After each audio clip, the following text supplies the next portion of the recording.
maybe before we start, I can thank whoever brought the oatmeal cookies. They are so delicious. I haven't had oatmeal cookies in such a long time.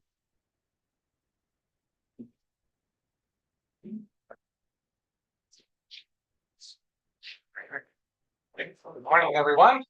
Thanks for coming again to our book of Galatians. Before we begin, let's open with a word of prayer. Our Father in heaven, it is with joy that we enter this Advent season this morning in our worship service to remember your coming as the God-man, born as an infant, stable, grew up, leading a perfect life, died on the cross for our sins to redeem us and to earn the victory over death. And Lord, in today's world 2,000 years later, we look forward to your second advent, your second. When you come again, you will come in glory, not as a humble child.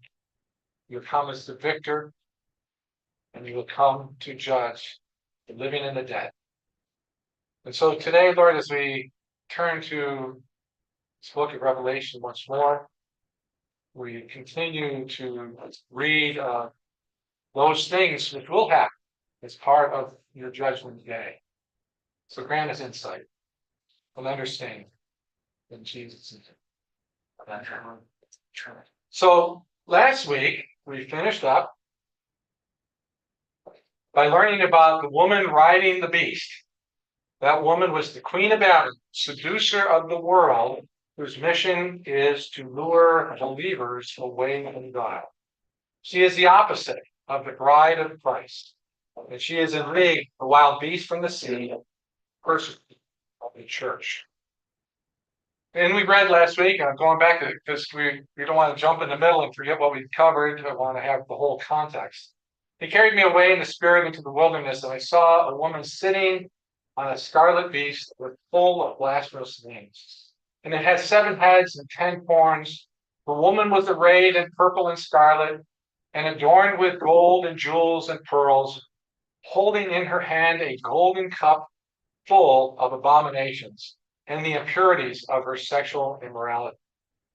And on her forehead was written a name of mystery, Babylon the Great, a mother of prostitutes and of earth's abominations.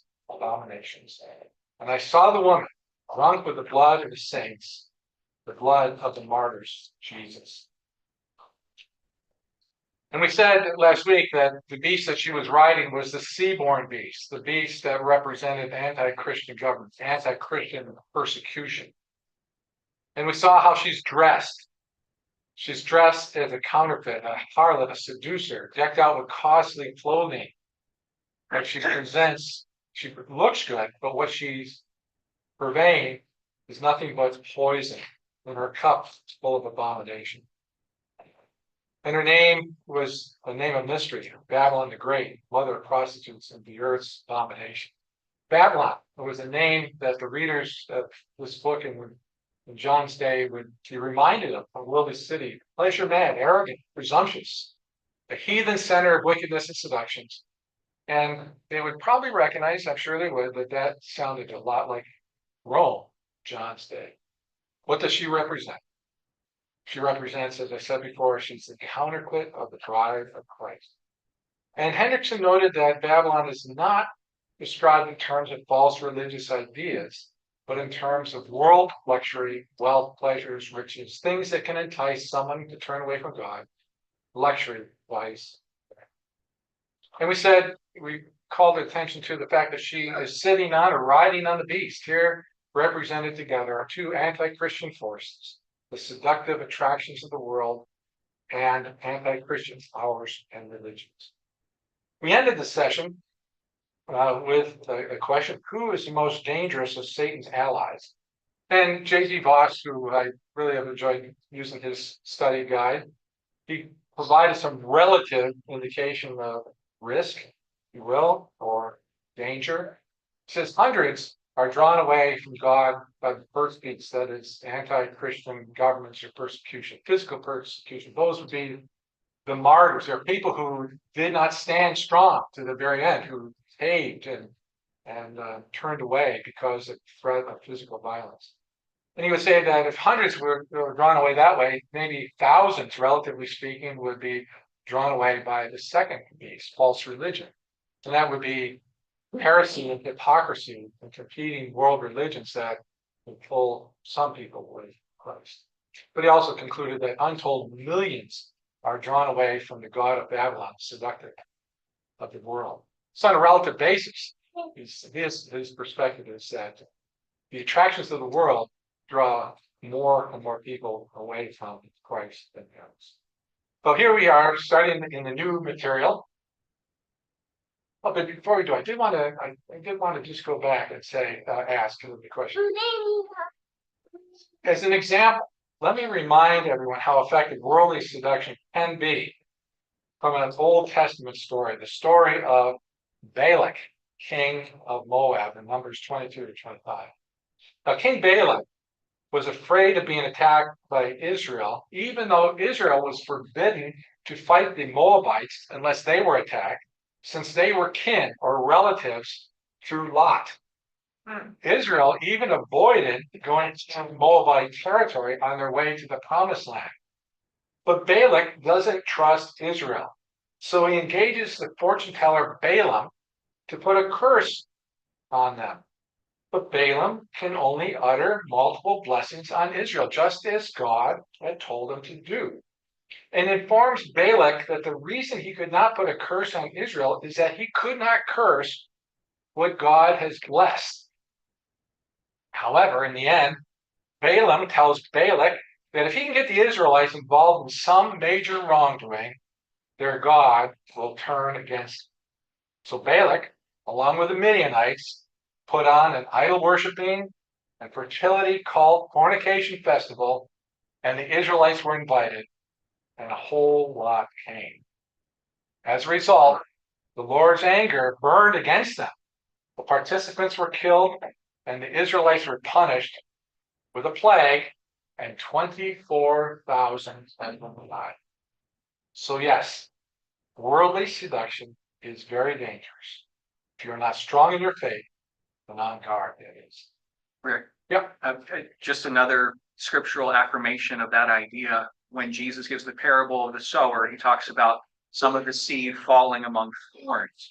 And in Luke's account of Jesus' interpretation of that parable, he says, as for that which fell among the thorns, they are those who hear, but as they go on their way, they're choked by the cares and riches and pleasures of life, and their fruit does not mature. And so the picture there of the thorns choking out vitality, Jesus says that's not the hardships of life, that's the pleasures of life. So I need a reader of this large section here. Is there anybody that's ready to read for me this morning? They're going to start it. Richard, you got your Bible open right there. Would you be one to read for me? Okay. When I saw her, I marveled greatly. But the angel said to me, why do you marvel? I will tell you the mystery of the woman, and of the beast with 7 heads and 10 horns that carries her. The beast that you saw was and is not, and is. Okay, I did read it right. That you saw and is not, and is about to rise from the bottomless pit and go to destruction. And the dwellers on earth whose names have not been written in the book of life from the foundation of the world will marvel to see the beast, because it was and is not and is to come. This calls for a mind with wisdom. The 7 heads are 7 mountains on which the Lord is seated. They are also 7 kings, 5 of whom have fallen. One is, the other has yet to come. And when he does come, he must remain only a little while. As for the beast that was and is not, it is an 8th, but it belongs to the 7, and it goes to destruction. And the 10 horns you saw are 10 kings who have not yet received royal power, but they are to receive authority as kings for 1 hour, together with the beast. 14, right? 13 and 14. Yeah, these are of one mind, and they hand over their power and authority to the beast. They will make war on the Lamb, and the Lamb will conquer them. For he is the Lord of lords and King of kings, and those with him are called and chosen and faithful. Thank you. That was a long passage. Appreciate it. So here we come to a very challenging passage. So as you might say from scripture, gird up your loins, button the belt, fasten the seat belt, because we've got some really interesting things to cover today. So, Right. yes. Oh, I'm sorry. Someone Oh, I just said, take your foot off the brake. take your foot off the brake. Okay, so John says, I marvel greatly. He seems mystified, even baffled. We may feel the same way as we read this section.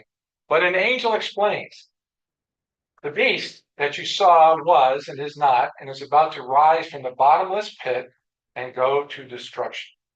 So who is the beast with 7 heads and 10 horns? We've already linked it in past lessons. We've linked it to the entire anti-Christian persecution movement throughout church history, embodied by successive world empires or governments. Here, Babylon, great harlot, is closely associated with the beast. She is riding it, and the beast is viewed as past, present, and future. The message here is that its form changes, but its essence remains the same. The same of the beast, that is. And the same is true of the harlot. She represents anti-Christian seduction at any moment in history. What would the early readers of Revelation think about? What would the early readers of Revelation think about when the beast is described in terms of was and is not and is about to rise? First, they would likely think about the great powerful empires of which they were aware. Egypt, Babylon, Assyria, Persia, Greece, and now certainly Rome. Some have come, was. Some have gone, is not. And some are yet to come or rise up. All the ancient kingdoms have died, and yet have come to life in a new form. When I said this, I'll be honest with you, I love studying history. I really do.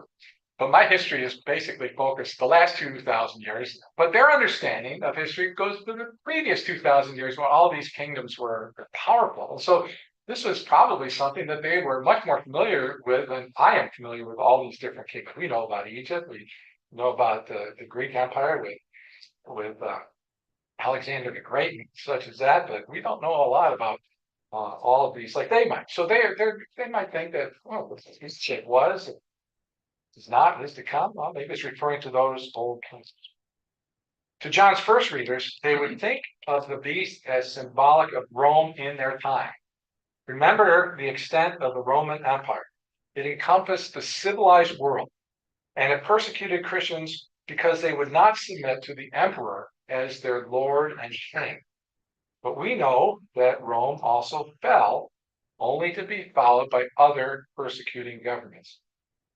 Remember also, we talked about how Nero committed suicide in 68 AD, and there was a common belief that he would rise from the dead again to reign. Is John using this myth to convey a truth that evil governments will rise and fall if Christ comes again? The phrase here is, some are yet to come. There will be other oppressive governments. Maybe someone or some empire will rise at the end that will outdo Nero and the others. Some point to modern examples of godless leaders as those who were yet to come, but have now come and gone. They'll point out Hitler, responsible for over 12 million civilian deaths, not soldier deaths, 12 million civilian deaths. Stalin, at least 9 million citizens killed. And Mao Zedong, up to 45 million Chinese died due to the Great Leap Forward and the Cultural Revolution. But what about other great empires since the Roman Empire? The Mongolian Empire, the Russian Empire, and the British Empire, all 3 of these empires ruled larger landmass than the Romans did. They were a great world empire. Don't forget the Spanish Empire and the Ottoman Empire. These 2 have passed, and none fit the bill as being the final iteration of the beast. Remember, the text seems to indicate that one iteration of the beast is yet to come, and that one will be particularly evil and be the one that finally goes to perdition or destruction. We read, the dwellers on earth will marvel to see the beast because it was and it is not and it is to come. Will the final form of the beast be a resurrected form of an earlier empire so people would marvel? Who knows? Time will tell. Then we read, this calls for a mind with wisdom. The 7 heads are 7 mountains on which the woman is seated.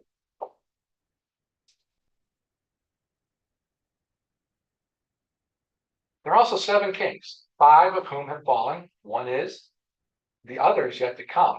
And when he does come, he must remain only a little while. This calls for wisdom. That is, the matter is not clear in itself. It requires God-given wisdom. This is one of the most difficult sections to understand. Things are not superficially obvious. The beast that you see with the 7 heads are 7 heads are 7 mountains on which the woman is seated. This is a clear reference to Rome, which is built on 7 hills. Even in John's day, Rome was known as the city on 7 hills. It was the largest city in the Roman Empire, a pagan city with all that paganism can offer, a city of wealth, pleasure, vice, and wickedness. It was the center of anti-Christian persecution. The language here is necessarily veiled, for if a Roman official understood the reference to Rome here, it would be treated as treasonous. They are also 7 kings, 5 of whom have fallen. One is, and another has not yet come, and when he does, he must remain only a little while. Remember, in the Bible, 7 signifies completeness. So it may refer here to all evil kings and leaders that follow. Some have suggested, however, that it refers to a succession of anti-Christian Roman emperors. The problem with that is that Nero was really the first Roman Empire to persecute the Christians. He was the one who killed Peter. And he was followed by 5 others, some of which had very short reigns, even less than a year, that were not noted for anti-Christian actions. Before Domitian came along again and resumed severe hostility. So Domitian, we believe, was the emperor at the time of John. So 5 had come, gone. Hard to say that's a perfect fit. Some see the 5 ancient empires of Egypt, Babylon, Assyria, Persia, and Greece as those that have fallen. The Roman Empire is the one that is, and another will come in the future. Either way, that 5 have fallen seems to suggest that the majority have passed. As for the beast that was and is not, it is an 8th, but it belongs to the 7th, and it goes to destruction. An 8th, a future ruler, a future antichrist. It belongs to the 7th, just like those who have preceded them. And it goes to destruction. Likely, this will be the last anti-Christian government or ruler prior to Christ's return. And the 10 horns that you saw are 10 kings who have not yet received royal power.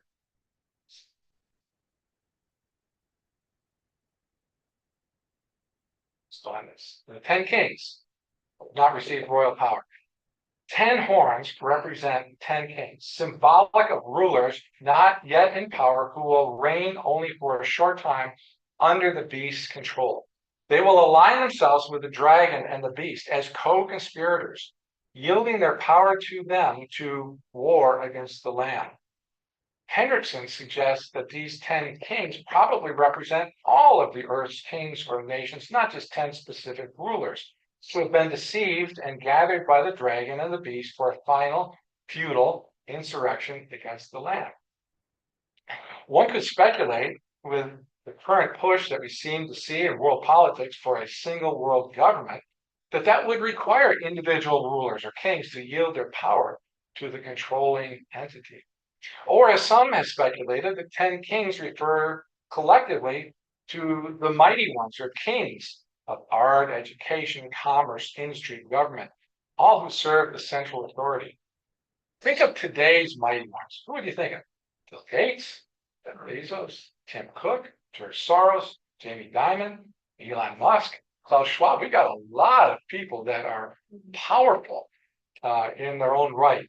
And throw in current and past presidents. They're all giants with kingly influence. To the degree that today's kings oppose Christ's church, they are the beast's accomplices. But I sort of go with Hendrickson's meaning in this regard that they represent all the rulers that have given themselves over to the beast. So these aligned rulers throughout church history are given power for a short time, the span of a human life, to do what the beast wants. They will fight against Christ, but will be defeated in the end. While being forewarned, we have nothing to worry about, for the Lamb will conquer them, along with the Lamb's chosen and faithful followers. And the angel said to me, the waters that you saw where the prostitute is seated are peoples and multitudes and nations and languages. The water that you saw, again relating to national entities. Babylon's influence is widespread across many waters. So there's two takeaways that I will share with you. One comes from Hendrickson, and he sums it up this way. This whole passage. Evil empires change from century to century, but the essential nature never changes. My ESV study Bible had a note here similar to a summary note. Even if specific rulers or kingdoms cannot be identified, the key message is that although the dragon and beast's final assault has not yet begun, their time will be short before they are completely defeated. So let me pause for a second. I've been encouraged to take a pause once in a while to see if there are questions to be raised. Any questions or comments? Rick? Yeah. It strikes me that in verse 14, where it just simply says that they will make war on the Lamb and the Lamb will conquer them. It's remarkable in light of this book with all the elaborate imagery that at times it's hard for us to get our minds around, and 7 horns and 10 hills and all these different things. And yet here is something that is so understated in a sense. And it's like, there's no drama even in it. It's just, they will, as you said, an insurrection against the Lamb, but he will prevail. And we don't need, in that sense, more description or more elaboration or a lot of dramatic depiction of what would take place. It's simply the fact that in the end Christ will prevail, and those who are in him will share that victory. It's just remarkable that in this especially challenging section that comes across with such clarity. And we've seen that in prior sections that we study. I think I made mention that because of the history, and I've been to Gettysburg because we have a daughter in Virginia. I go through it every time I go down. I probably could tour serve as a tour guide at a place. I like the intricacies of that. None of that is shared with us. None of that is shared. It's just the outcome is what is just described us, which is really all we need to know. Our curiosity may want us to do, or desire for. But any other comments, questions? Thank you. Rick? Yeah, I'm sorry. I think it is also our hubris as humans, just part of the nature that, all the forces of earth are going against the Lamb. And again, we are, in the end, nothing compared to the power of God. Absolutely. Thank you, Mike. I have just a curiosity one. So I know you mentioned a few times, like it seems to be like the number 7 has a lot to do with completeness, yet Hendrickson takes the view that the 10 is like a completeness. So I guess how do you get why the number change? Yeah, so Hendrickson doesn't go into a lot of elaboration on this, but he says 10 is another one of those numbers that signify completeness in the Bible. And I'm sure that, and maybe I need to do some work on the sides and say, well, where does he get that from? Specifically, what verses can he cite in that regard? He doesn't state those verses, so I don't have them handy to share with you, but he does say the number 10 is another one of those numbers of completeness. Well, in Exodus, when Moses is basically adjudicating all these problems that the Israelites have, and they're complaining to him. Jethro basically, his father-in-law basically says, cut yourself some slack and and organize things so that there are people who are representing thousands, hundreds, and tens. And basically those people will, kind of take complaints and push them up, to the upper levels.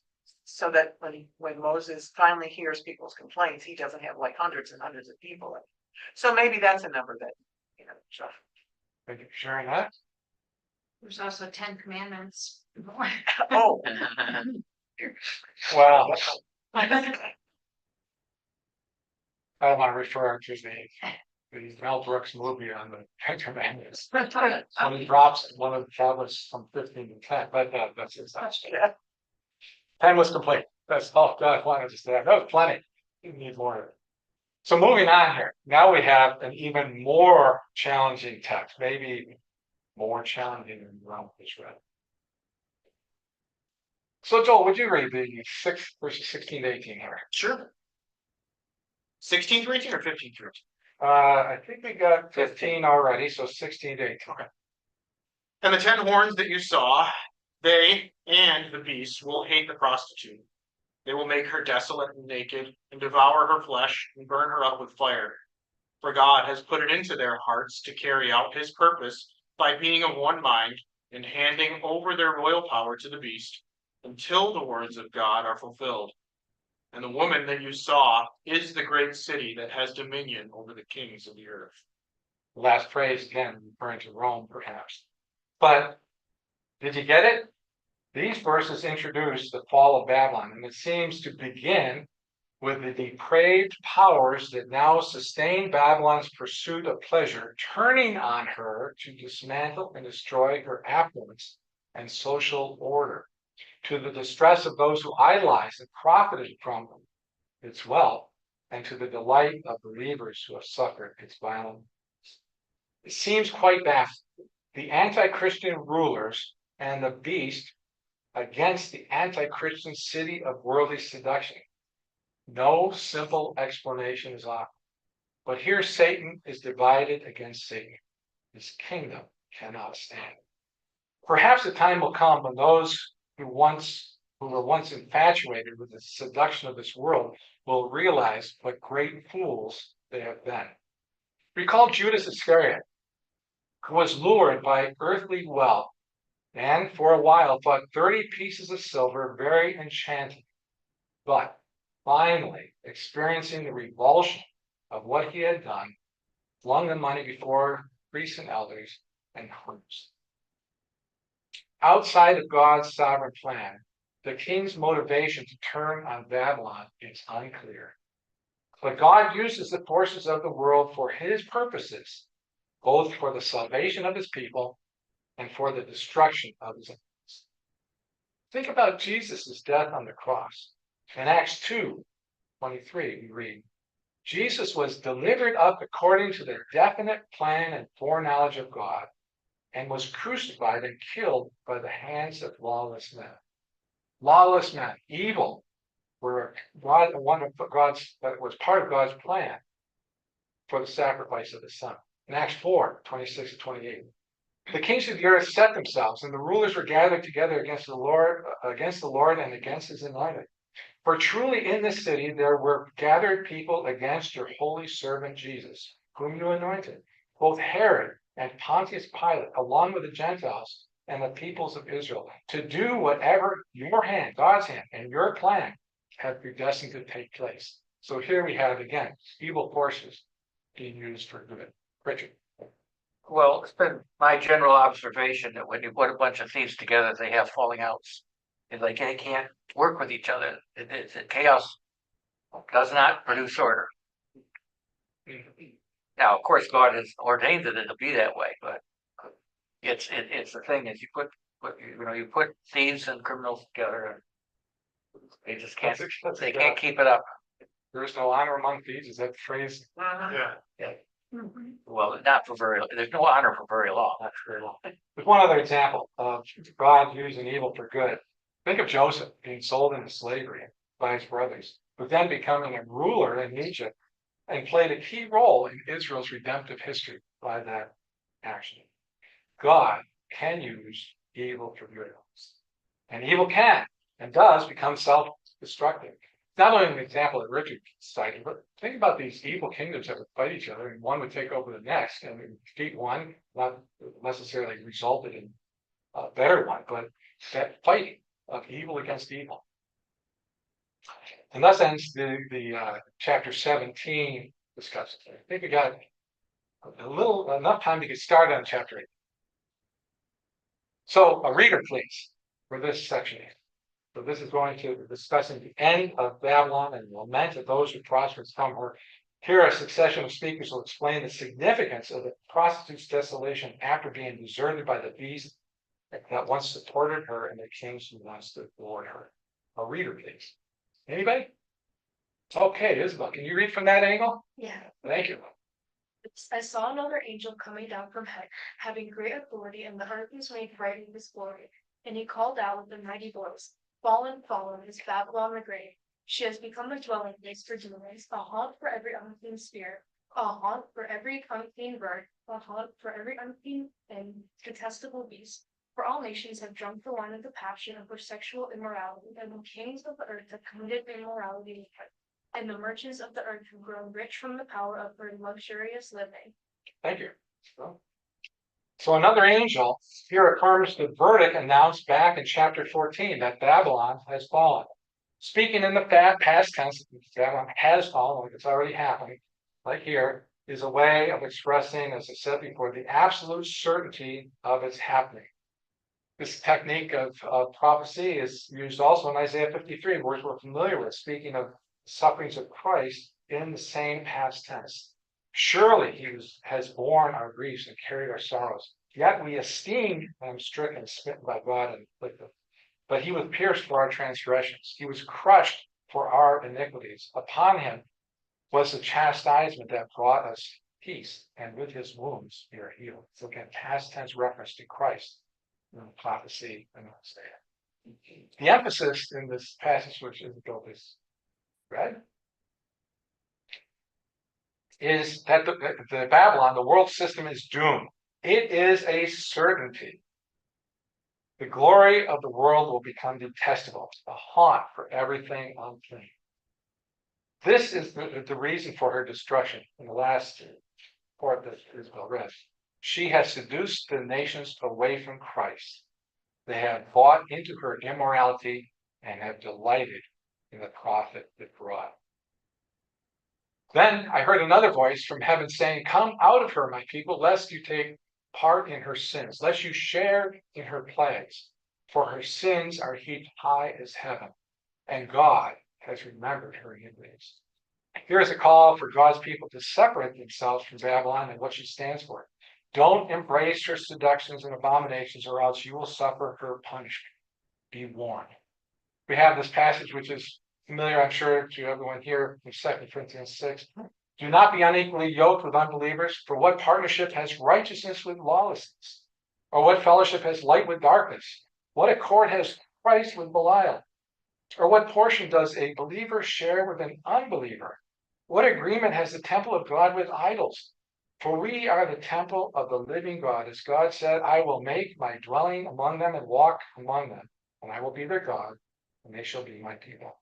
Therefore, go out from their midst and be separate from them, says the Lord, and touch no unclean thing. Then I will love you, and I will be a father to you, and you'll be sons and daughters to me, says the Lord Almighty. Babylon is still alive today. Its destruction, its final destruction, is yet ahead. The call for worldly separation is still valid today, just like it was for Israel in the Old Testament and believers in John's day. Remember the letters to Thyatira and Laodicea way back in the beginning of our study? What was Thyatira's sin? They allowed an evil woman named Jezebel, or so named as Jezebel, who encouraged sexual immorality and idol worship participation, eating the food of idols. And what was Laodicea's sin? Oh, I've grown rich, I got everything I need. Their sin was being deceived for setting aside Christ's path for affluence.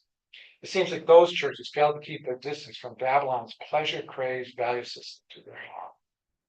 God has remembered her iniquities. Babylon's iniquities are not forgotten. Judgment may be postponed, but not forgotten. What is our attitude when it comes to the world's seductive calls? Is it compromise or is it separation?